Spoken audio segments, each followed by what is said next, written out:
ஆடி 18 வந்து போச்சு, நமக்கு வர வேண்டிய தண்ணிய அவங்க கொடுக்கல. ஆனா எப்படி இந்த ஆடி பெருக்குல தண்ணி வந்தது? ஆடி 18 வந்து போச்சு, ஞாயிற்றுக்கிழமை எல்லாரும் திங்கக்கிழமை எல்லாம் சேலம் தருமபுரி மாவட்டங்கள் ஆடிப்பெருக்கு விழாவை கொண்டாடி இருக்காங்க. அந்த காவிரி தண்ணி எங்க வந்ததுன்னு யோசிக்கலாம். ஆனா அது காவிரி தண்ணி கர்நாடக அரசு நமக்காக கொடுத்த தண்ணி கிடையாது.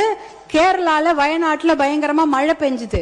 அந்த வெள்ள நீர், அதிகப்படியான அந்த வெள்ள நீரை தான் அவங்க கபினி அணையில தேக்கி வைக்கிறாங்க.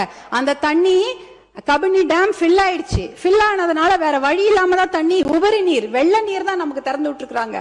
ஹாரங்கியில இருக்கிறதோ, ஹேமாவதியில இருக்கிறதோ, கேஆர்எஸ்ல இருக்கிற கிருஷ்ணராஜசாகர் டேம் தண்ணி அவங்க திறந்து விடல. அது முழுக்க முழுக்க கர்நாடக மாநிலத்தில் அந்த பெய்யக்கூடிய மழை, அந்த காவிரி நதி நீரை அதை தேக்கி வச்சுட்டாங்க. இது கேரளால இருந்து வர வேண்டிய தண்ணி தான் வேற வழி இல்லாம கபினி மூலமா நமக்கு வந்திருக்குது. அதனால அவங்க மனசு சட்டப்படி திறந்து வைக்கல, ஆணையத்தோட தீர்ப்பு படி திறந்து வைக்கல. அவங்க தண்ணி அதிகமான வெள்ள நீர் அவங்க ஊர்ல வந்துடக்கூடாதுன்னு தான் திறந்து வச்சிருக்காங்க.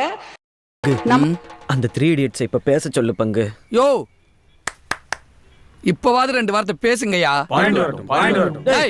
பஞ்சாயத்து பைனலுக்கு வந்துருச்சு, இன்னமும் பாயிண்ட் வரட்டும் பாயிண்ட் வரட்டும்ங்கறீங்க. ஏதாவது பேசுங்கடா.